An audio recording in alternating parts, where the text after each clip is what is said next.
This idea that you're the best. This is where the power lies. He put hard times on Dusty Rhodes and his family. You know who I am. But you don't know why I'm here. I'm the best. I'm the best in the world. From the top to the bottom. And because they can't handle the Macho Man Randy Savage, the cream of the crop, nobody does it better. This ain't WCW. This ain't Monday Night Raw. This ain't SmackDown. This ain't even WWE. It's time to step into the squared circle and get it done. Ladies and gentlemen, boys and girls, children of all ages, Celebrate Wrestling proudly brings to you its Celebrate Tag Team Champions of the World, Flying Brian and his tag team partner, Sumo Stefan. You son of a bitch. Oh, how very rude. How very rude. Can I ask a question? I'm going to ask a question. Yeah. Nobody can see this. It's on video. Why are you holding your mic and moving it around as though you're pretending to be Freddie Mercury singing a Queen song? No, I was going to do this. I was going to turn it upside down and go full on Ken Kennedy. Ken Kennedy. So, yes. No, don't. Not from Green Bay, Wisconsin. And your microphone's not liking that at all. No, Mr. Yeah. Please never do that again because your microphone didn't like that at all. Kennedy. And he's not listening to me at all. Just like normal. Did it not come over very well? No, it didn't come over very well. I think I yelled a little too loud. I probably had my neighbours going, what the hell's going on? You kind of muted yourself. It said, we can't take it. Welcome, everybody, to Legends and Champions. Andy Evans here, of course, joined, as always, by my tag team partner. He is the bad to the new to the Bennett. It's Stefan Bennett. It's November, people. We've got 8 weeks until the end of the year. This is attempt number 3 to record this show. Breaking the fourth wall here. It's the 2nd of October, 2025. The time is 12:47 p.m. We started recording this show at 8:45 a.m. and it didn't work. Technology is a wonder. Stefan, how are you doing? You've gone grey since 8:45. Because like literally, I got up this morning, I had breakfast, and jumped straight on to record. So I was still in my PJs, man. And now, obviously, later in the day, I am now fully dressed. So yeah, but I was in grey this morning because my pajama top this morning was grey. So it's a bit of a grey day. And the weather outside's rather grey. So you know what? It is a grey day today. You know, when I put the camera on, I didn't actually realise you were in pajamas, and I wish you hadn't. I wish I didn't. Okay, if people would like to get in contact with us, they want to know how. Stefanos, how do you get in contact with Legends? Well, there's this rather aging social media platform called Facebook. You may have heard of it. No. You search for no. Okay, well, you download Facebook or set up a Facebook account if you have not. And then what you do is you search for Celebrate Wrestling, and then you click to join. You have to answer a few questions, and Mr. Mike McGuire, El Capitano, will let you in. And don't worry about getting involved and worrying about people, being rude and that, because it's a no-joke zone. It is not tolerated, people. We will not stand for it, damn it. Will you put that? Yes, fine. Will you please put that bloody microphone down? Do you know what it is? It's because I've got the keyboard so close to the edge of the desk, and like the microphone just seems far away if I put it over here. I thought you were just like caressing it. You know, you've been like holding it gently, it's a little love puppet. It's my new mic. I was trying to improve the audio quality, but it is okay, and it is flashing different colours. Cool. Yeah, mine flashes different colours as well. It's currently flashing purple because it's like in distress. Yeah, we got disco mics. Yeah, we do. Awesome. We do. We wouldn't be good disco DJs. I would. Okay. Now, this is a really weird show to kick off. It is what November's going to be like. It's Survivor Series month. Now, if you would like to keep in contact with what happens on Celebrate Wrestling, all you need to do is go to Spotify, Apple, or wherever good podcasts are provided, and do the little searchy thing and type in there, Celebrate Wrestling. Not McGuire on Wrestling. Celebrate Wrestling, and that will come through. Then you click on the subscribe button or the follow button, and every time a new podcast is dropped, on a Saturday normally for the alternate commentary table, pretty much always on a Sunday for MOW, and I would hope 9 out of 10 times on a Wednesday for Legends and Champions with me, Andy E. You would get it, plus any exclusive bonus show. He's like, what's going on? You will get it before anybody else does. So do that. Right. This month of November is officially the season of War Games. But we're not talking about War Games. We are talking about Survivor Series, but 1990. Yeah, Survivor Series is kind of becoming a War Games theme now every year, isn't it? In the modern way. What do you mean becoming a War Game? It is, isn't it? Like War Games is now the new Survivor Series, and I'm not going to complain because they've all pretty much been pretty good. But I think, to be honest, though, I think War Games fits Survivor Series as a pay-per-view brand better than it ever did on Full Brawl. I agree. I still miss the traditional Survivor. If they were to do Survivor Series where you would have the main event was the War Games match, but all the matches on the undercard, like leading up to it, were all traditional Survivor Series matches, then great. Because let's face it, between NXT, Raw, and SmackDown, there is more than enough talent to easily construct Survivor Series teams. I think you're being very selfish. I think you're being very selfish because it's November now. We've already had Survivor Series matches on NXT TNA Showcase. We have, and very good for their invasion / showdown show. Making that name change what you will. Did they do that, do you think? It was, I think, apparently it was, I can't remember the country, but there was a government in the country that refused to allow it to be shown in their country if they used the name invasion. So, yeah. I know which country that was. That's the Israel Gaza. That's the one, yeah. I kind of get it. Netanyahu. Yeah, I kind of get it. It's I'm not overly bothered what the show name is, unless you're going to go down the WrestlePalooza name. I didn't like it in ECW, and I didn't like it this year. I'm still waiting for them to bring back CyberSlam. I mean, it makes more sense in this day and age. CyberSlam was a really good concept. The thing is, do you remember that? I remember there was one, I don't know if it was a Raw or whether it was a Cyber Sunday where they did or Taboo Tuesday, they used to call it before it became Cyber Sunday, where they had fans could vote on one of 3 match types for 2 individuals. One was Street Fight, one was Last Man Standing, and one I think was like a table with ladders and chairs. And I was scratching my head thinking, aren't they technically all the same match? Yeah, but they were always very clever with that, weren't they? But they're missing a trick, because I actually used to like pay-per-views being on a Tuesday. Right, because it was unique, it was different. But obviously now you've got NXT that do NXT No Mercy or NXT Bash at the Beach or whatever. They could bring that back and do NXT Taboo Tuesday. That would. Yeah, I mean, I have to give a shout out. I know we don't cover current product right now, but I have to shout out. I mean, obviously we don't know where they are, in November, because, Breaking the Fourth Wall, we are recording this in October, early October. But I am really loving this NXT TNA thing. Right, let's take us back even further in time. Let's bring this back. The third Survivor Series 1990 was held on Thanksgiving Day on November the 22nd, 1990. It took place in their home state of Connecticut, Hartford Civic Center in Hartford, with an estimated 400,000 domestic pay-per-view buys, securing its position as one of the most watched. Now, it was known really for 3 things.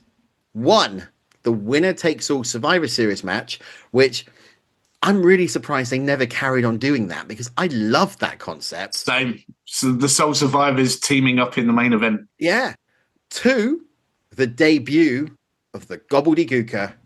Yeah. And 3, some dead man made his debut. He didn't last very long in the WWF. No, when he's like the Undertaker or something. I'm sure. Was it that the name? Was that what he was called? The Undertaker? I think he was something like Dead Man Inc. Dead Man Incorporated. His name, he wasn't Dead Danny, was he? Or Dead Mark? The Dead Man. Me Mark. Yeah, Me Mark anyway, Callis. The don't know what happened to this guy. Made his debut in the World Wrestling Federation, but also it's this transition period now, isn't it? Because 1990, going serious, because we've lost so many listeners now because of that brain fart earlier on. The year of 1990 was a transitional piece. You know, if you go back to the Royal Rumble, it was really that moment where the landscape started to change, because you had that face-off between Hogan and the Ultimate Warrior, which then led into WrestleMania 6, where you had that changing of the guard with the Warrior becoming the World Wrestling Federation champion. Then you move on to SummerSlam, and you've got the Warrior defending against Ravishing Rick Rude in a rematch from 1989. You've also then got this culmination of this Earthquake Hulk Hogan feud that's been going on. And then we get to November, and Warrior is at the top of the table. Savage is kind of floating sort of mid-card, but coming up the back very fast like a missile was Sergeant Slaughter. And of course, the gimmick of the Iraqi sympathizer in the Kuwait War, the Gulf War of 1991. And it was really interesting because that storyline, obviously, and we've talked about this before at WrestleMania 7, drew a lot of heat from everybody, from fans, from venues, from critics, from performers, about whether or not it had a place in professional wrestling. But Survivor Series, you made the reference to it. It was what it was. It was traditional Survivor Series matchups. It was teams of 4 against teams of 4. You got pinned, count out, DQ'd, or submitted. You were gone. And the first team to be eliminated completely lost. And whoever survived then went on to the main event. And this is why I love this Sole Survivor match, because it really could have had the odds against him. You know, you think about it. You knew, right, Hogan was going to survive. You knew that. You knew Hogan was going to be in the main event. But you could have had 10, potentially 12 men on the opposing team, because it was faces versus heels. Yeah. It was good versus bad. And it was the ultimate challenge, part 2. Yeah. It was. Do you remember? I think it was the first. It was on Survivor Series 87, the first one, and 88. Do you remember when they did the 10? They had 10 on each side. It was the tag team. Yeah. So you had like the Conquistadors and all that, like the British Bulldogs, the Hart Foundation, and all that lot on the teams. And I used to like that. I remember the first time I ever saw that, and I was like, "Wow, that's so many people standing on the apron," and just being like, "This is crazy." But I loved it. But yeah, I agree with you. The concept, first of all, was for me as a child growing up, and really falling in love with this business. Seeing a whole show of just team versus team, that the faces versus the heels, was just it was brilliant. And Survivor Series rapidly became one of my favorite pay-per-views. We'll touch on other Survivor Series like later on, and the way the concept and the pay-per-view changed over the years. But back then, this is prime Survivor Series. This is the Survivor Series that people of our age that grew up at that time knew and loved, and to an extent really miss. But it was actually the last one for a couple of years on that traditional format, because they started tweaking that format in 1991 when they did Hulk Hogan versus The Undertaker for the World Wrestling Federation Championship. And then obviously, if you then move forward to Survivor Series 92, it was Bret Hart and Shawn Michaels in the ladder match. Yeah, it was only then in 93, which, spoiler alert, we're touching on next week, which is, where you went back to those traditional Survivor Series matches. And I'm with you, because I enjoyed WrestleMania, and I still do, right? And I enjoyed SummerSlam. But for me, what made those pay-per-views interesting was when they were different. Because really, what is the difference between SummerSlam and WrestleMania? It's still a card of standard matches, right? But you get the Rumble, which is that 30-man battle royal. Love the Rumble. You get the Survivor Series, which was those elimination matches. You don't see that on TV every week. In fact, you don't see it at all. So you're peaked. And it's teams that you wouldn't normally see together. That's absolutely right. I mean, this is the thing. I mean, I always loved, and I will always love the big four pay-per-views, the Rumble, WrestleMania, SummerSlam, Survivor Series. I think, obviously, in recent years, obviously now that SummerSlam, as from this year, has now become a two-night event. I think that is what WWE are trying to do, is they're trying to boost SummerSlam to kind of be the halfway of the year point, like the second WrestleMania of the year. Survivor Series, SummerSlam has always been sort of like the second biggest one in WWE's eyes. But for me, I've got such love for the Royal Rumble. I still think that they could, every once in a blue moon, really come up with a surprise winner, as opposed to making it a little bit easy to call, it's definitely going to be one of these two or three. I mean, could you have imagined that time, I think it was when Alberto Del Rio won it, or was it like 2011 or 2012, where Santino Marella, everyone forgot that he wasn't eliminated, and then he comes back in, only to then could you imagine if they had just pulled the trigger on that, and then they had the story leading up to WrestleMania, how people are ridiculing, saying Santino Marella cannot main event WrestleMania. Exactly. I would be all for it, because it then again legitimizes what the Royal Rumble is. It's every man for himself. It's supposed to be unpredictable, whereas the Royal Rumble, unfortunately, for the most part, has become very predictable. But with Survivor Series, it was a great way of showcasing, obviously, the top stars, but also the tag teams and the mid-carders who, you would only see here and there. It had a chance to bring them in and see matchups that you wouldn't necessarily see on the other pay-per-views. So, yes. I mean, it was always a special pay-per-view. It was, and it's such a mistake that they got rid of it and they changed the way it was, because it was just unique. But let's go back to the Survivor Series 1990, because that is why we're here today. Stefan, what were you when you watch this back? Because I think people think with the show we kind of pick a topic and then we just remember it, But thanks to Netflix, the ability to go back and watch these pay-per-views again, and even to a degree the WWE Network, if you've got VPN access, as per Stephanie McMahon on Stephanie's podcast, and you can just go back and look at all of it. When you put this on, what goes through your mind? Because for me, I always get that nostalgia pop where you see the old Survivor Series logo coming up, you get the music, and you get the love him or hate him, the Vinnie Mac sort of intro, Yeah, I goosebumps always. I mean, there are some pay-per-views or even intros to some pay-per-views that take me right back to that time when I was a kid and watched them. Obviously, we alluded to this many times on our show, where we used to talk about Coliseum Video Silver Vision, where we would kind of get them on VHS here in the UK almost a year after they aired. And this obviously being kind of one of the last few that was on a delay for us. And I would always remember, when the local video store that used to always get the wrestling video VHSs in, when I knew I was going to my grandparents and it was like, oh, we've got to get him the latest wrestling video, I was always excited. I'd be like, right, I'm going home and I'm going to my grandparents and I'm going to get to watch the Survivor Series. I'm so pumped. And I just remember just putting it on, doing the whole Silver Vision intro and then like Coliseum video intro, and just being like, right, here we go. And then that's it. Like you're just drawn in. And it was that excitement of, because this pay-per-view is unique. Just like the Royal Rumble, it's a unique pay-per-view.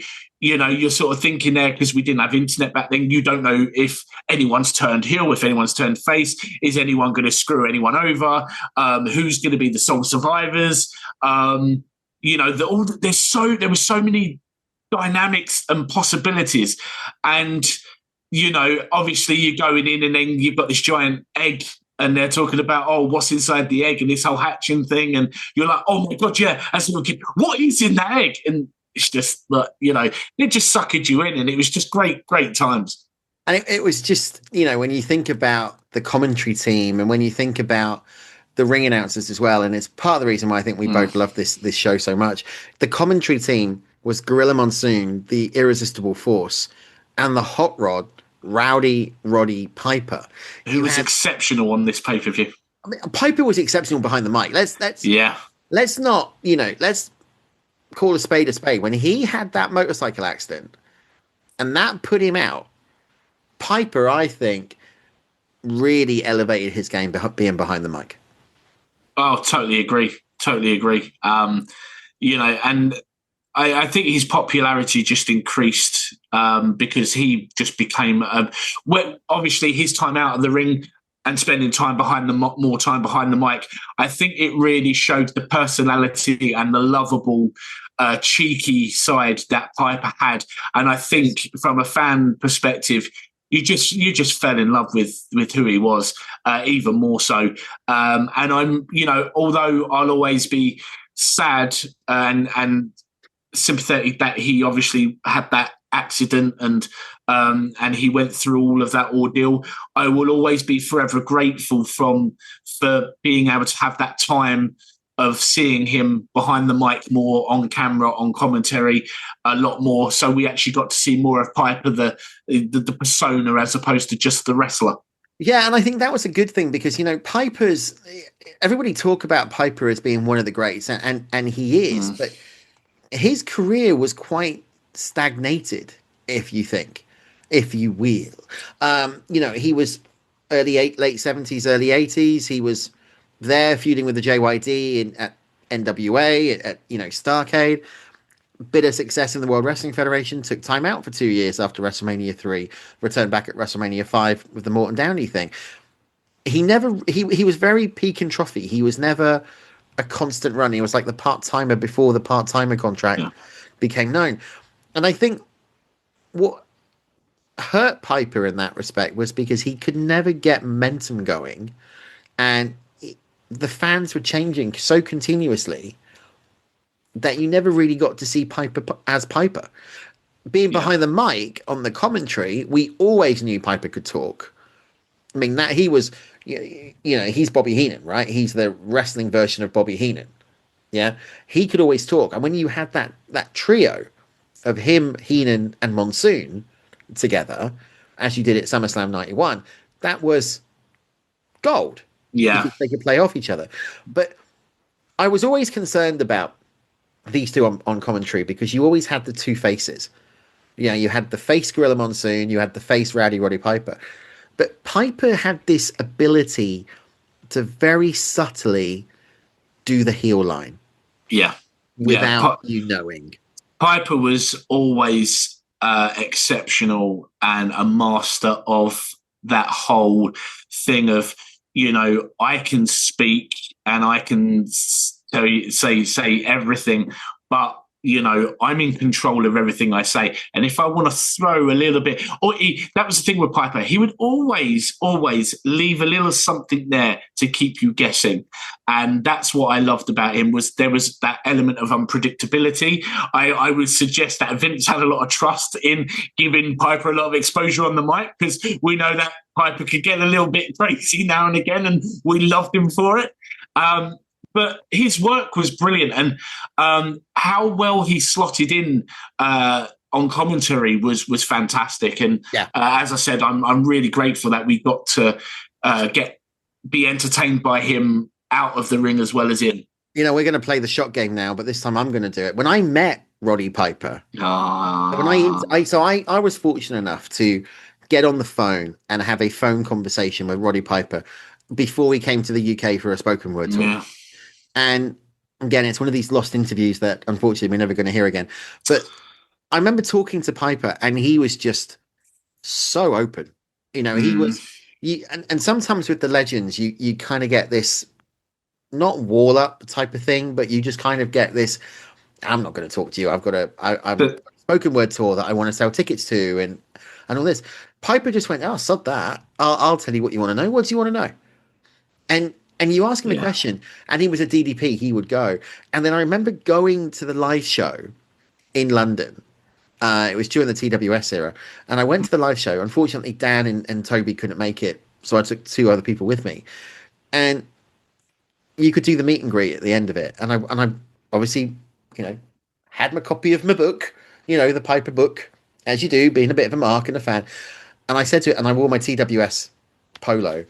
And I remember Piper saying to me, you spoke to me only a week ago. And I was like, yeah, I did.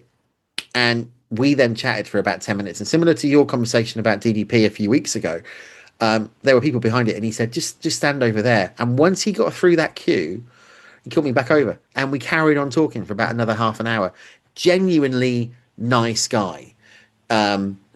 Heartbroken when he passed. Yeah, I don't like to talk about that spoken word thing. I was due to be there. I had tickets to be there. And fate had other plans by making me extremely ill and also contagious. I couldn't go. And I thought, that's okay. He'll be back. And he passed. That hurts because Piper was one of those that I had to meet him. Yeah, he was one of those ones. And unfortunately, it will never happen. And I'm sad about that. Obviously, I still wish he was here. He's extremely missed. But I always got that vibe from it. Again, he's one of those people that his peers, colleagues, those who worked with him have said, Roddy's crazy, but he's a beautiful human being. I remember I said to him, and when you do an interview without going in, some people will most likely disagree with my methodology of this, and that's fine. You can do what you want. But when I interview a talent, I normally spend some time with them beforehand going, right, what do you not want to cover? I think that's respectful. What do you not want me to raise? Right? This is what I've got my plan, but what do you not want me to do? And he said to me, he went, I don't want you to touch on the water settle the score. So I went, okay, we won't touch on the water settle the score. And I didn't ask any more about that. And I remember talking to him afterwards, and he said to me, you're not going to ask me, are you? And I said, what? He said, I've asked you not to ask me about the water settle the score. And I went, yeah. He said, but you haven't asked me why I don't want you to ask me about water settle the score. And I went, you've asked me not to talk about it. I'm going to respect what you want. I'm not going to ask you about water settle the score. He said, oh, are you going to ask me about water settle the score? I went, well, no, because you've asked me not to ask you about water settle the score. And in the end, he went, ask me about water settle the score. But see, this is Piper. This is Roddy Piper. He messed with you somewhat.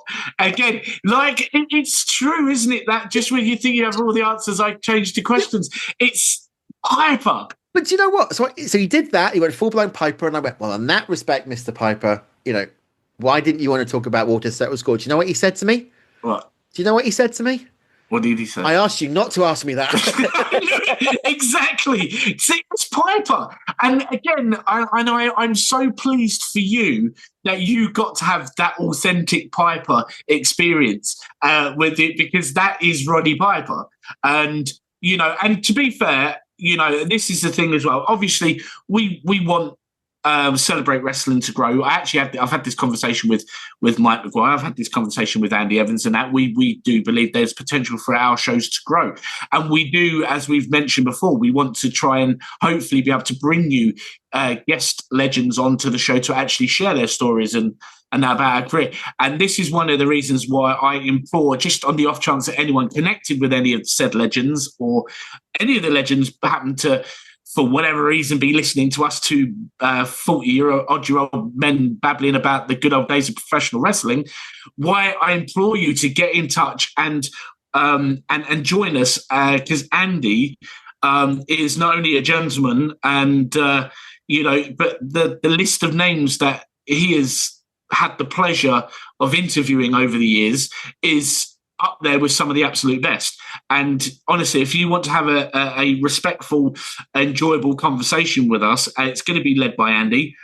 This is, please get in touch, because, honestly, you'll be treated, your respectful wishes will be respected. And, and hopefully one day it will happen. So, no, but that's absolutely brilliant, Andy, honestly. It was just amazing. Absolutely fantastic. Oh, God rest him. Oh, he's so missed. Right. Yeah, he really is. I mean, I'm looking forward to next year. So I think we'll pull the cat out of the bag. Next year, we do have a show focused purely on Rowdy Roddy Piper. And I cannot wait for that one. We got some crackers coming up. We have. I mean, whether or not we do all of them, there might be some changes. We got to love it. Right, let's talk more about this, because one of the things that I think you needed Roddy Piper on the call for was, the debut. They had been teasing it for weeks on WWE television, on Challenge, on Superstars, on Primetime, on, the old shows. Bear in mind, this is pre-Raw. Can you imagine if they'd done this during Raw? Gene Okerlund at that, and let's talk about this interview position, because this is old school, where they are in the crowd. On a platform above the crowd, you can see all the crowd. They've started doing that recently on Monday Night Raw on Netflix with Jackie Redmond, and I love it. Big egg. And Gene Okerlund saying, "What's in the egg? What's in the egg?" And then Chavo Guerrero pops out. But it's the Gobbledy Gooker. It's the Gobbledy Gooker. It's Brett. Do you know, it always takes you back to WrestleMania 17 with the Give It Back Raw, when Gobbledy Gooker makes the entrance and everything. Bobby Heenan says to Gene Okerlund, "Didn't you used to date her?"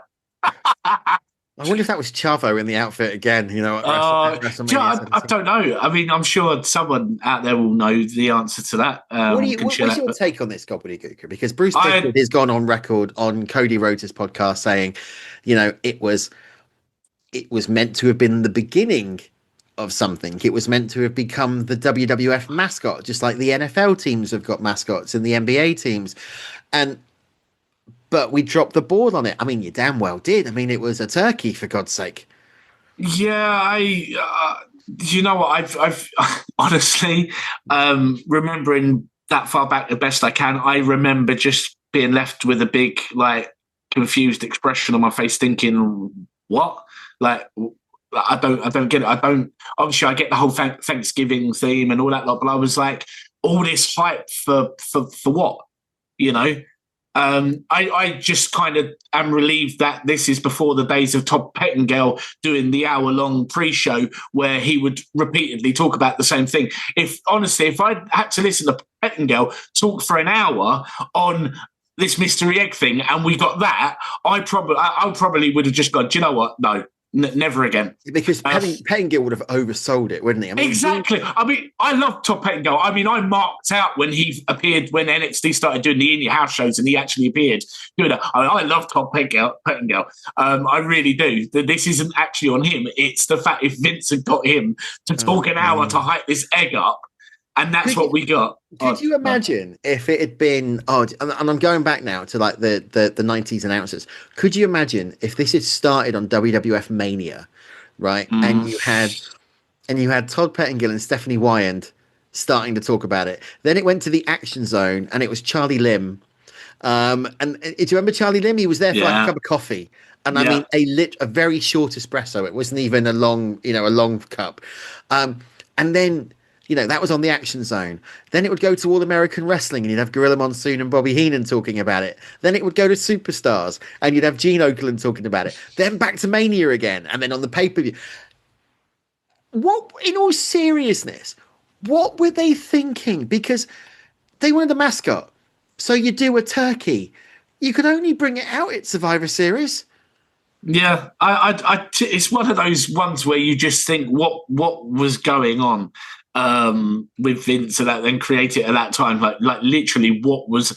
I mean, I've said so many times, I'd love to be a fly on the wall in some of these meetings, because there is nothing in this world that I could ever piece together that would comprehend why anyone would sign off on that and go, yeah, that's a great idea. I genuinely, I don't get it. I mean, if it had been the Attitude Era, I still wouldn't have got it. No, because let's face it, if it had been the Attitude Era or early mid 97 or so, it would probably crack open and probably a scantily clad Sonny or Sable would probably come out, and then the whole place would erupted, and we would be talking about it in a completely different light. Exactly. And but I don't get it. But I don't know if it's me. Some people are going to rip it out of me on the host chat. I can see Mitch and Dimitri ripping it out of me. Yeah, sure. I really want to wear the costume. So dressing up as a lobster for your daughter's birthday wasn't enough for you. You now want to... I don't know what it is, but I've always fancied dressing up in the Gobbledy Gooker costume and doing the dance. Do you know what? To be fair, if it's the authentic costume, I'd wear it just to say, look, I've been Gobbledy Gooker for a few minutes. I mean, it would never happen, but I just want to wear the outfit. And you know, can you imagine walking down the high street dressed as the Gobbledy Gooker going... Unless anyone at WWE want to contact us and fly me and Andy out to the warehouse. I would love...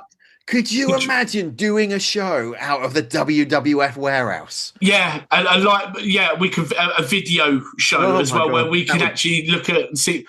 I would retire. Oh, right. We need to get some emails sent out, people. Literally, let's make this go. No, let's make this go viral. Let's Legends and Champions actually go to the place that stores, because it's not just WWE artifacts they hold. They hold ECW and WCW artifacts. They hold NWA as well. Exactly. Our they're going to hold TNA as well. See, right? Let's make this go. We're going to share the hell out of this. We're going to get Andy and Stefan out there. I launched a petition a few years ago to put Beefcake into the WWF Hall of Fame. This is even worse. This is trying to get legends to the WWE warehouse. I'm up for it. Never going to happen. Let's. Are you surprised the Gobbledy Gooker didn't get over as well as what he did? No. Okay. Are you surprised? Do you think they? Do you think they ever talked about doing it again? Probably. It's WWF. They probably revisited the idea and that. I think it was underwhelming, and I don't think anyone would have cared. I mean, well, they did revisit the fact because they bought Gobbledy Gooker for the gimmick Battle Royal years later. True. So they still thought of it. They could have made a cash turkey out of this. You imagine Thunder in Gooker. Oh, God. Suburban Gooker. No. Mr. Gooker. No. No holds Gobbledy. Ready to gobble. Family show, Andy. Family show. Anyway, with that being said, that is your mind. That's how that sounded. Let's go to the other debut. Let's go to the other debut that took place. It was on the Brother Love show. Bruce Pritchard, Ted DiBiase had been talking about it for quite a while. The unveiling of the Undertaker. I mean, long-time wrestling fans and going back serious again will know him as Mean Mark. He was obviously part of the Skyscrapers with Dan Spivey in WCW. NWA has now come over. He legitimately scared the living death out of people. He looked like a monster. Yeah, but this was one of those ones where I sort of looked at, even as a kid, I looked at him and was just like, oh, well, this gimmick's going to last 5 minutes, because what do you do with that kind of gimmick? What kind of longevity do you have with that gimmick? Obviously, we now know because, he reinvented and tweaked the character over the years to suit what happened. And you have to, as much credit as you have to give WWE for sticking with Mark Calloway for as long as they did, you have to give him a lot of credit to not get bored of just being, I'm just this character. It's not so. I mean, I know the American Badass aside was a slight changing, was a changing gimmick. Yeah, but at the same time, in order to keep, the fire inside burning, to keep you wanting to keep doing it for decades is incredible. And obviously, not only that, who would have thought that looking at this guy coming out with Brother Love, you would think years down the line, not only would he become one of the, or if not the biggest synonymous name with professional wrestling, the most recognized characters, the most long-standing gimmick of all time, but become such a locker room leader, the person that pretty much everyone, no matter what stature or position they were in the business, looked up to as a leader. And still do. Exactly, and be doing all the things and have the career that he's had. I mean, it's just, absolutely phenomenal. And get your shot glasses ready. When I met Taker in Dallas 2022, which was his Hall of Fame induction weekend, not only was it a privilege and an honor to be there for his induction, but to meet him, because it was a spare of the second moment thing. It wasn't planned to meet him. It was one of those, We've got one space left to meet Undertaker. Does anyone want the ticket? Blah, blah, blah. It was like, do I pay this or do I not? And I thought, I'll do it. And I did. And to walk up to him and him shake my hand and literally be like, how's your you enjoying Mania? And I said, yeah, it's my first time flying from the UK to go to WrestleMania. It's like, how are you enjoying it? And I just said, I'm having a great time. And I thanked him for, his career and everything he's done. And he was like, he said, he said, you could toast my career to a shot of Jack later. And I said, I've already had a few of them since I've been here, the Jack Daniels. And he turned around and said, he said, a man that knows his whiskey. And he fist bumped me. And I was like, this is brilliant with Undertaker. And it's very rare, as privileged as I've been to meet, as we know, so many of my heroes over the years. But when you're in the presence of someone like The Undertaker and you finally get to meet him, again, as I've said before, that kid in me from years back that never would have dreamed that it would ever be a possibility to meet these people, it's one of those ones where I'm legitimately starstruck and just thinking, wow, did that just happen? It's incredible. And I mean, we have got coming up a two-parter on The Undertaker's career. I'm really excited about that. So, but I always found the pairing with Brother Love weird. I didn't mind it. At first. I didn't mind it, but it was weird. I mean, I don't think you can really talk about The Undertaker until you talk about Paul Bearer coming in. And we will do that in a time. But, I think seeing the visuals for me is what made it at Survivor Series, because seeing that set and I love you and then hearing the bell toll and then seeing this dead man, walking out, this cheesy pink to this dark gray, the visuals of this were really stirring, because it was kind of like, wow, here we go. But it was the purple eyes. It was like the guy's not slept in a century. They did an amazing job with him. And the fact that they literally, yes, he was cartoon character. Yes, he was a cartoony effect. Yes, it got a little bit silly with the urn and clutching it to the chest when he got beaten and then lifting it up when he was winning. That all got a little bit silly. But the fact that they managed to make a performer that legitimately looked as tough as Hogan, because you think about the Undertaker getting slapped in the face, he would just snap back. Do you know what the bits that used to get me thinking, oh my god, that is insane?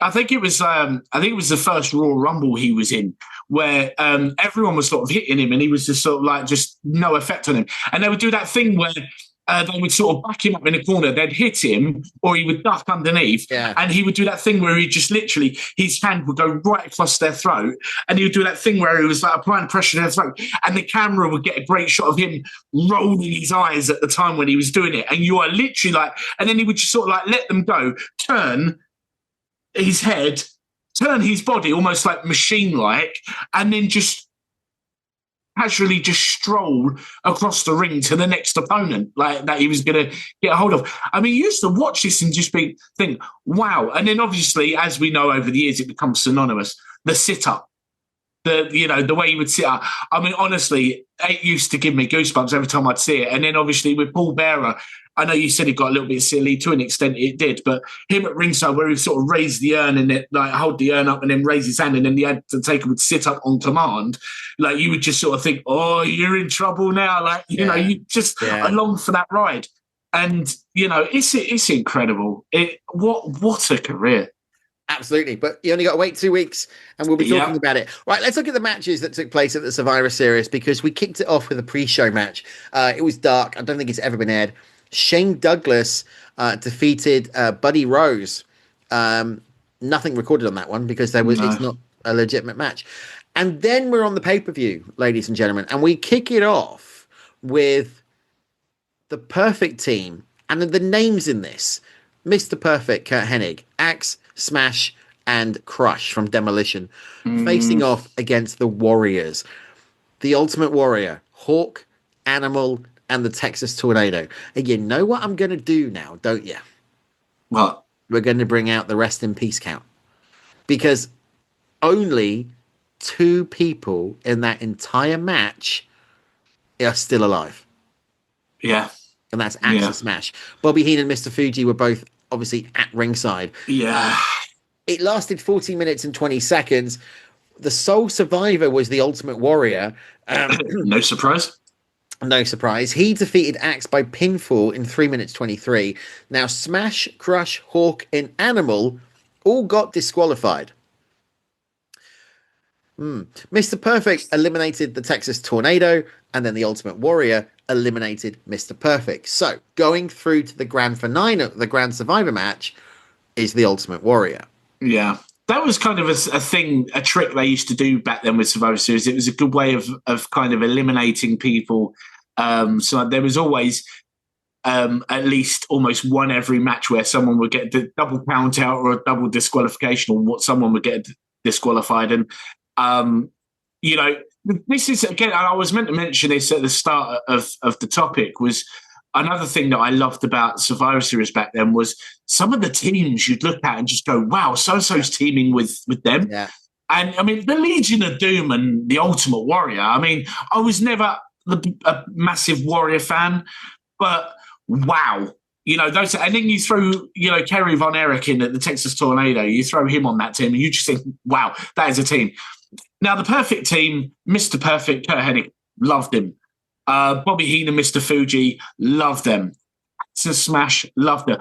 I've always been a huge Demolition fan, but I absolutely loathed when Axe had to take a step back because of health reasons. And it was Smash and Crush for me. It just didn't.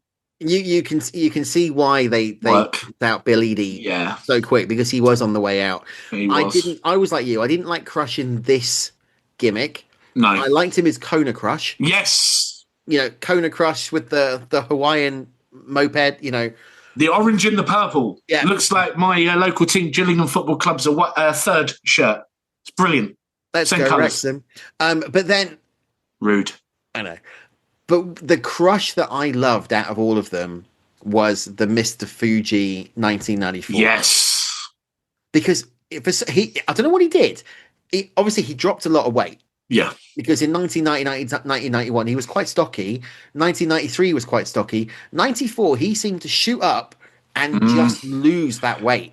Hence why he ended up having his little program with Savage in 94 and WrestleMania 10 and that, That was an amazing version of Crush. That was the best version. I also like Crush when he, I know, a lot of people only vaguely remember them, but the Disciples of Apocalypse, DOA, when he was the leader of them, after he was kicked out of the Nation of Domination and created that, I loved it. I actually thought that the DOA were actually a really good stable. They were all believable as bikers and that. I mean, it's a shame that obviously in some way it didn't match up timeline wise. Could you imagine if you had the DOA and then all of a sudden Undertaker then debuts as the American Badass as the leader of the DOA? I mean, that would have worked. I mean, it would have been Main Event Mafia, wouldn't it? But it would have been, yeah. But I was thinking about that. I was thinking about the Crush when he came back as the Nation Crush, and it didn't quite resonate. But this 2 years of Crush, especially 94, was the best version of Crush. He just seemed to, when you've been treading the water for years, waiting for it to kind of click. All of a sudden, it clicked, and that's what you get. But it also is synonymous because it's the interaction that we've all been waiting for. The LOD versus the rip-off LOD. Legion of Doom versus Demolition. The Road Warriors versus Demolition. And that... Sort of. Yeah, but, it's... It's one of those too little too late because, unfortunately, Bill Eadie was on his way out. Yeah. I would, if it was Prime Road Warriors LOD versus Prime Axe and Smash Demolition, I would, honestly, to me, that's money. That would have just been... But it needed amazing. It needed to be the Road Warriors, not the Legion of Doom. Well, the LOD are always kind of like this. I don't know. They always seem to be a bit of the washed down version of the Road Warriors. You know what I mean? Oh, yeah, I totally agree. But, I'd rather have had that than not at all. Next up was the $1 Million Team. Ted DiBiase, The Undertaker, the Honky Tonk Man, and Greg Valentine, accompanied to the ring by Virgil, Brother Love, and Squeaky Jimmy Hart, facing off against the Dream Team, which was the American Dream, Dusty Rhodes, and my thing's frozen and I can't do it. There we go. The American Dream, Dusty Rhodes, the Birdman, Coco Beware, the Hitman, Bret Hart, and Jim the Anvil Neidhart. The countdown to one of their final appearances as the Hart Foundation. Yeah. As a tag team, really. Coco Beware eliminated by The Undertaker in 1 minute 39. The Honky Tonk Man eliminated by Jim Neidhart. Neidhart eliminated by DiBiase. The American Dream eliminated by The Undertaker. The Undertaker eliminated by The Undertaker via countout. Don't get it. And the Hitman Bret Hart eliminating the Hammer Greg Valentine, which meant that DiBiase then scored the pin over Bret the Hitman Hart. So the sole survivor on the heel side, the $1 Million Man Ted DiBiase. Yeah. I mean, this is the thing, because it's obviously the train of thought, as I mentioned a few moments ago, about not realizing the longevity of what the Undertaker character was going to be. Obviously, he was booked to be this massive threat, this almost like one-man team. He was going to be the one leading the charge. Eliminating Dusty is a big deal. I don't care whether it's polka dot Dusty or not. It's, if you get a pinfall over Dusty Rhodes, it's a big thing, regardless of where in his career he is. But this is, as you said, this is like the wind down towards the end of Bret and the Anvil teaming up as a tag team. This is where the foundations are starting to begin for Bret going solo. And, again, what a career. I mean, this is the thing. You look at this match and you just go, there are so many people at different stages of their careers here where, you've got The Undertaker and Bret who are, about to break out and to have two of the most legendary professional wrestling careers that there ever has been. Yeah.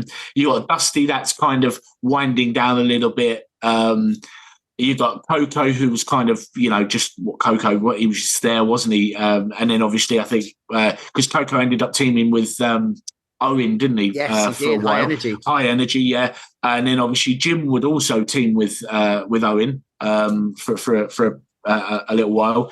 And again, it was the same thing with like the Honky Tonk and Greg Valentine. They would start to, after the next sort of year or two. I know Greg Valentine was in the 94 Royal Rumble, and $1 Million Man was at sort of like only really there till sort of like 93, wasn't he, in actual in-ring competition in the WWE before obviously creating the $1 million corporation. So yeah, there's a nice mixed bag with this match, and this is the beauty of these pay-per-views standing the test of time when you look back on now, because you were there when it happened, you were living that era when it was happening, and now you're that far forward where it's that you've now seen what everything, all these people's career afterwards, and it's one of those ones you can reflect on and just go, wow. Just like you alluded to with the Warriors versus the Perfect Team, unfortunately, all of two people and that they're no longer with us. Absolutely, and it's sad,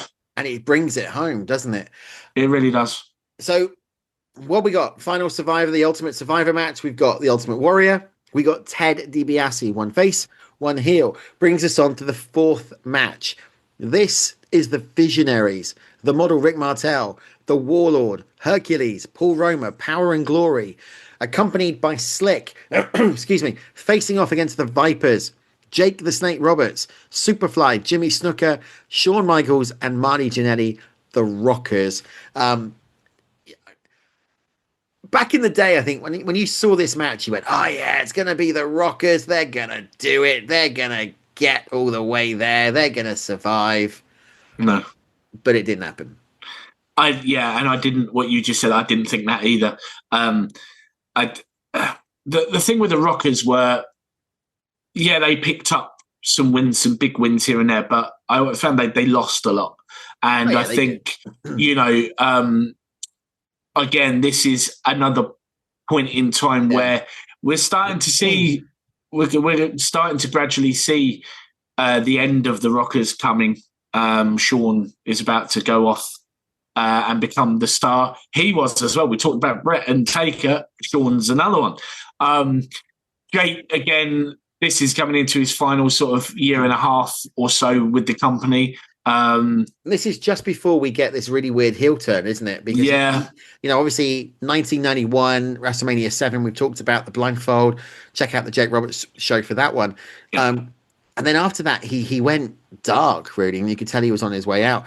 I am surprised, though, that when you look at this, it was a clean sweep for the Visionaries. I did think Roberts would get in to that final Survivor match, especially when you think about the history with that feud with Ted DiBiase that Jake Roberts had. Once he had gone into that match, that's when I thought Roberts was going to go in. I didn't expect a clean sweep. Yeah, I didn't think there'd be a clean sweep. I mean, I wasn't entirely sold on the idea that Roberts would, and lo and behold, he was counted out. So, yes. Again, there's that formula again of it's kind of protects one of the big names by it being a DQ or a count out. So no surprises there with that. But yeah, I mean, I think I can't remember what show it was, but I know we spoke about the Warlord, about how he had that look about him where we was, a little bit surprised that he didn't become a bigger player in the WWE. I mean, obviously some people could argue that and go, yeah, but with Powers of Pain with Barbarian, they had a relatively good career. Yeah, I get that, but when they repackaged him as a singles guy, he had that look. I don't know, and he didn't need to be able to speak because he was always had a mouthpiece most of the time anyway. Yeah. And I love Slick as well. I mean, I still say this to this day. I was a big fan of Slick, and he doesn't get mentioned as much as what Mr. Fuji do, Bobby Heenan does, Jimmy Hart does, and I find that a little unfortunate, But then again, I still remember Frenchie Martin. Oh my God! Yeah, Frenchie Martin. I still remember him. I mean, just going back to the Warlord for a minute, because we talk about these cartooning gimmicks. The Powers of Pain with the Baron, back in 1988 was, and that's only 2 years prior, was a bit. Where are we going with this? Then obviously Mr. Fuji takes him over. Then Slick, he sells the contract to Slick. When they split them and they make the Warlord into this, sort of Greek god with the staff and the big W, and then they turn the Barbarian into the Barbarian, with the animal skin and the fur and the headdress. Don't know if it's me. I could then see them tagging up again and go into the World Tag Team titles, because there was a different feel about those two at that point. This comedy, sci-fi sort of mystical thing that they had didn't work for them. They weren't the right two to be put into that position. But if you wanted to do it what they are, 6'7", built like brick houses that literally could beat somebody up, that was the Warlord in Barbarian. Yeah. Absolutely. I know he's. He is, because he's in the next match. Someone else who I still can't believe didn't have a bigger, more successful, I would say, career in the WWE was Haku. Haku was insane. Let's touch on that next, because the fifth match on the card was the Hulkamaniacs. It was the All-American, the Immortal Hulk Hogan, the Real American Jim Duggan, the Big Boss Man, and Tugboat. This is a good one. Remember this name. Tugboat defeated the Natural Disasters, Earthquake, Haku, the Canadian Strongman, Dino Bravo, and the Barbarian with Jimmy Hart and Bobby Heenan at ringside. Hogan, sole survivor in this match. He goes on to that final match. Interesting thing here is Tugboat, Fred Ottman. Yeah. Because it was after this, straight after this, Tugboat turned heel on Hogan in the feud between Hogan and Earthquake John Tenta, and formed the Natural Disasters. At the time, the most dominant tag team in professional wrestling. I love the Natural Disasters. They are one of my favourite tag teams of all time. I always kind of liked Earthquake, even though he was a heel back there. I always had this soft spot for John Tenta. I thought I really did. And I loved Tugboat. I just saw this big, huge guy with this little mini white sailor's hat. Like Popeye, I was like this Popeye the Sailor Man. Popeye hat. I love that. But when they came and they rebranded Fred Ottman from Tugboat to Typhoon and them two together, I went. I remember because I was having one of my operations when I was young, and I remember my grandparents just after I'd had my operation, they said, "Right, we're taking you to Sainsbury's," because back then it was like a massive store. They used to have an amazing toy aisle, and I remember they were wheeling me around in the wheelchair. And they said, "Right, we're going to treat you because you've been a brave boy." Oh, bless me! And they took me straight. Like my granddad, like they knew me. They didn't have to say, "Oh, is there anything? Is there any way you want to go?" They took me straight to the wrestling figure section where all the Hasbros were, and there's me looking. And what's there? That's fairly new released. Natural disasters. The natural disasters, earthquake, a typhoon. Straight away, I was like, can I have those, please? Oh, look, Mr. Perfect. They got a Mr. Perfect like that. And my granddad was like, "You do really?" And I think I bought about 5 or 6 figures. And my granddad was like, they're all bad guys. And I was like, "Yeah, no."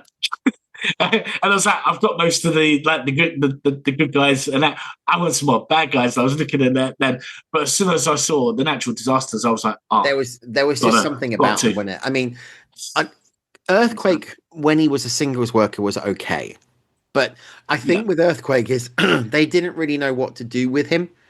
Like the blue singlet didn't work. The Canadian Earthquake, well, no, it was just the same Earthquake, but with a maple leaf on his thing, exactly. On his singlet. It was just When they gave them an identity though, because Tugboat was just kind of sailing through the mid card. I didn't know where else to go with that. He was just sailing through the mid card though, wasn't he? He wasn't really doing anything. He was Hogan's lackey. He was Hogan's cheerleader. This gave Fred Ottman a purpose. Yeah. I actually think this was the best portion of John Tenter's career was as the natural disasters. What are you laughing at? I was so sorry. It's my ADHD brain, because when you said the sailing and all that, all of a sudden in my mind, I have a video package playing of Fred Ottman as Tugboat transitioning into Typhoon with the Eric Cartman Southput cover of "I'm Sailing Away" playing in my head. ADHD brain. I do apologise, but that's why I'm chuckling. I thought you were going to go with the Lionel Richie sailing song. No, it's that for all of them. Oh, Rod Stewart, not Lionel Richie. Yeah. That's my joke gone. So sorry. we do that match. We've got Hulk Hogan going into the main event. This was the Jimmy Hart family, wasn't it? Really, if you think Earthquake, Haku, and Earthquake and Dino Bravo, someone that I was never sold on. Dino Bravo. Yeah. I mean, I always saw him as kind of Mr. Reliable if you just wanted to throw a heel, so as a face could go. Yes. It was kind of just that for me. And he was never someone that you was ever excited to see or watch, but you knew he would do a good job. But he 9 times out of 10 putting over the guy who he was in the ring with. There was nothing, to me, charismatic about him. He wasn't good on the mic. He wasn't good on the promo skills. No. He needed someone to talk for him. He just wasn't there for me. And that's not trying to throw shade at Dino Bravo, bless him, because obviously he's no longer with us. But he just didn't rock my boat. I mean, he would have done if Tugboat was in it, because Tugboat would have rocked the boat, and then they wouldn't have been sailing anymore. Right. Next up is the Alliance. This is the political match. Nikolai Volkov, Tito Santana, and the Bushwhackers defeated the Mercenaries, Sergeant Slaughter, Boris Zukov, Sato, and Tanaka, accompanied to the ring by General Adnan and Mr. Fuji. This obviously goes back to what we talked about, the whole Iraqi sympathizer gimmick, Gulf War gimmick of Sergeant Slaughter. I was surprised here, very surprised here, that they didn't put Slaughter over. Yeah, that was a massive surprise. And again, he was saved because he was eliminated by disqualification. This is what I mean, that formula's there. I think it was quite clever in some ways, but it was one thing that once I sussed that out quite early on, it became quite frustrating. I found it very frustrating because it's just kind of like, I'm now always expecting one of the top stars to be eliminated by disqualification or a count out. But it does also kind of water down the Survivor Series, doesn't it? Because you know you're not going to get that star performer in there. I mean, no disrespect to anyone on the Alliance, but I mean, as good as Tito Santana was and Nikolai Volkov was, I mean, they were all good in their own, in their own right. But the Bushwhackers rarely ever went over.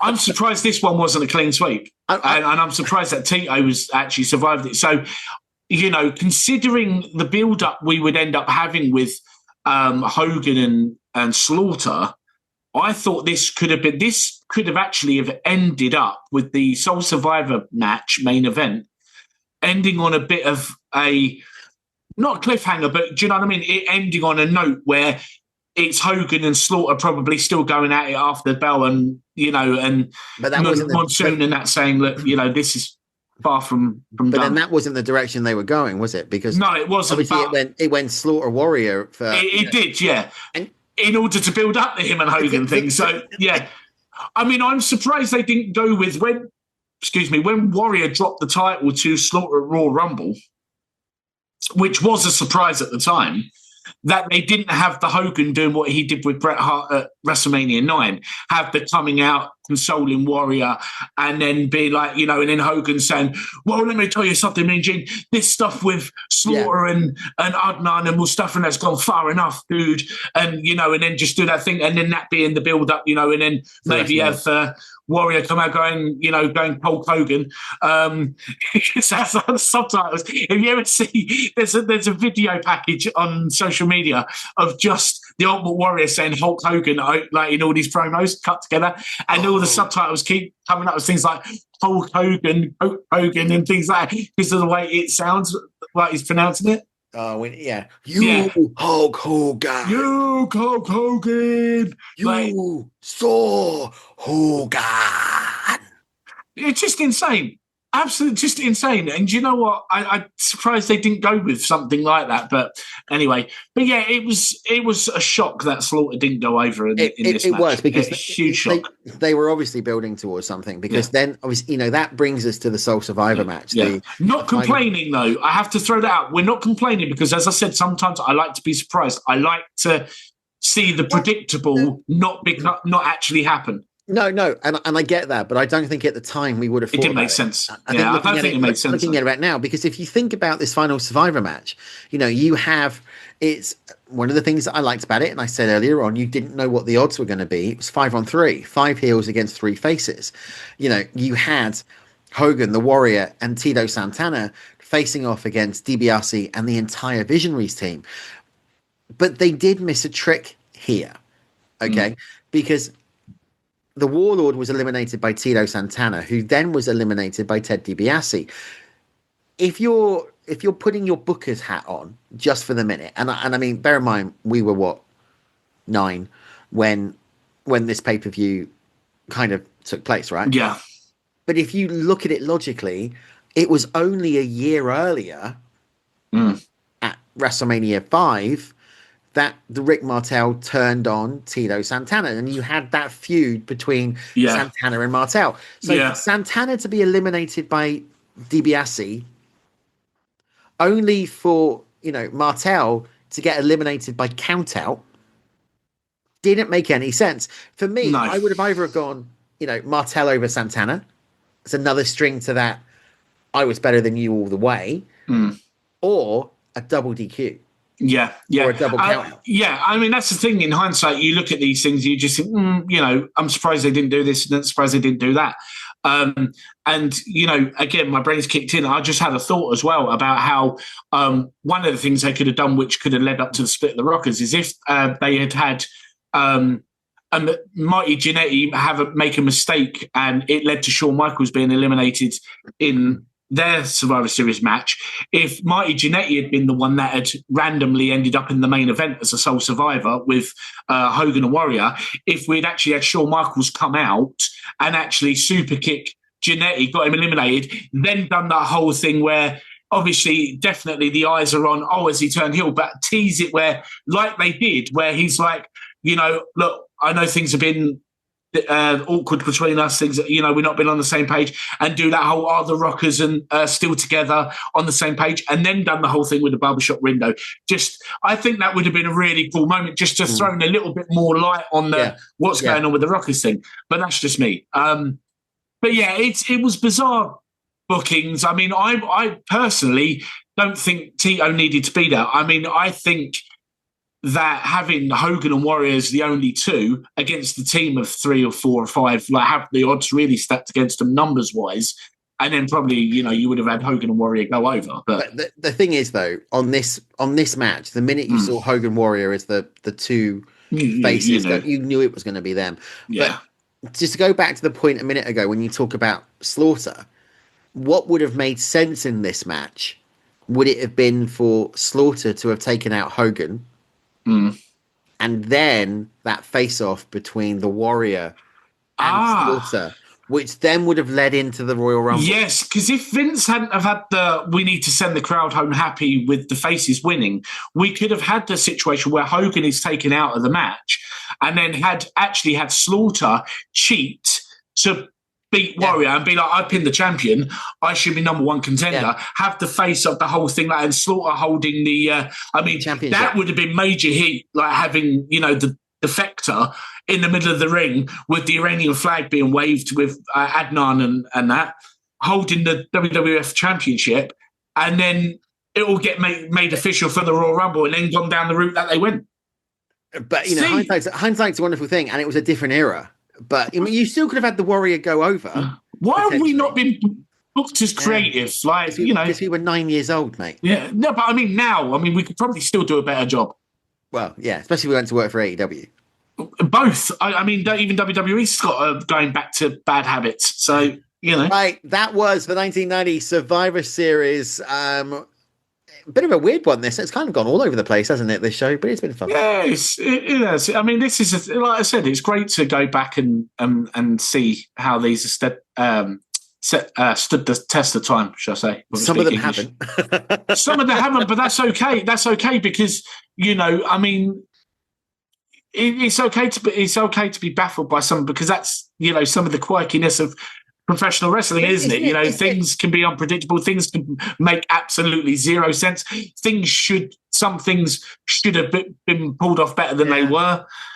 You know, it's crazy. Just thinking out that, and you know, isn't it sad that, you know, we're obviously wrestling fans. We've been wrestling fans for a very, very, very, very, very, very, very long time. I never would have guessed that. But when we go back and go, oh, if only they'd done this, or if they'd done that, and you know, you're dissecting it in that way. It's quite sad, really, isn't it?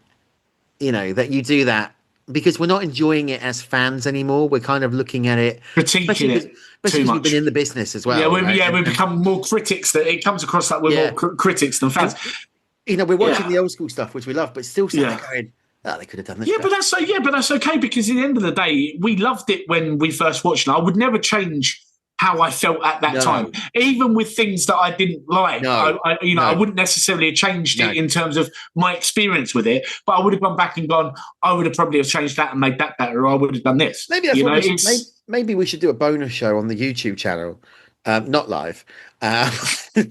We should bring it back, and maybe what we should do is take a card, and actually do a video where we jump over the Heroes of Red Booker stuff.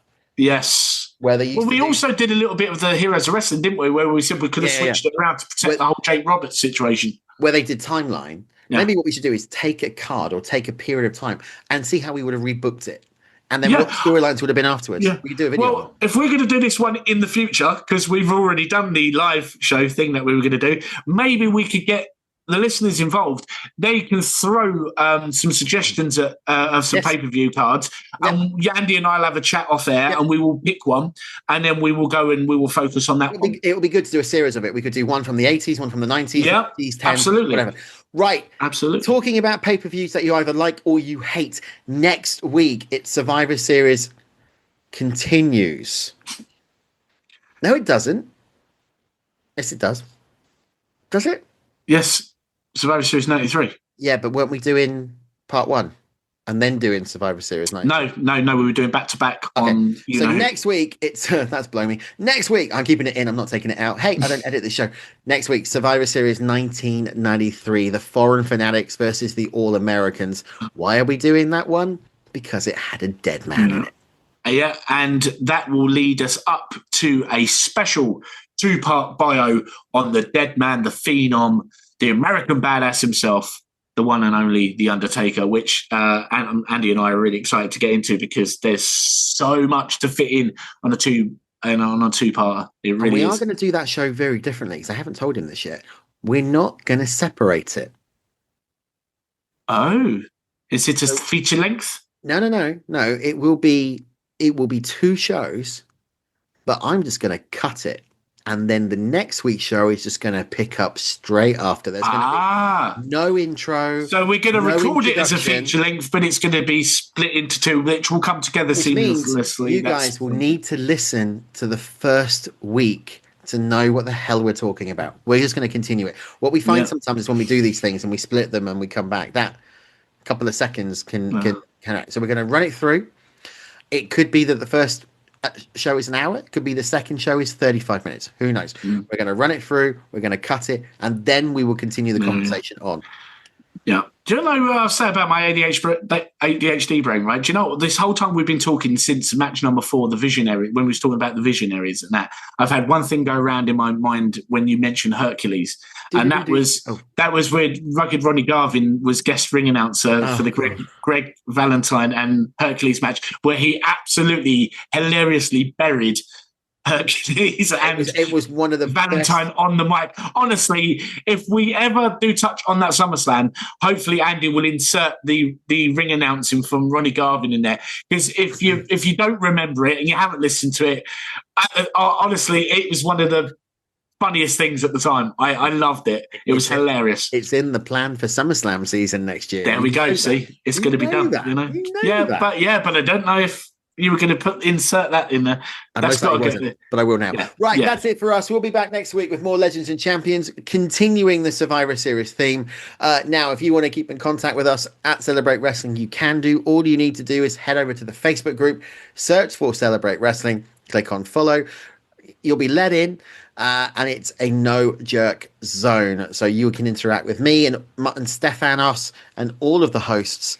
And don't forget, ACT on Saturdays drops on the podcast feed. MOW drops on Sundays. We are back on a Wednesday, and whatever else drops in the week, because we don't know, will happen. And it's a surprise for us, as it's a surprise for you, which is extra good. Stefan, any last words before I sweet chin music you out of here and I become a sole survivor? You wish. Anyway, again, thanks everyone for your time listening to us at many points, especially at the start of the show, just ramble about random things. But yeah, we appreciate you, and we look forward to bringing you more Legends and Champions next Wednesday. And that's the bottom line, because Stone Cold said so. See you at the matches, people.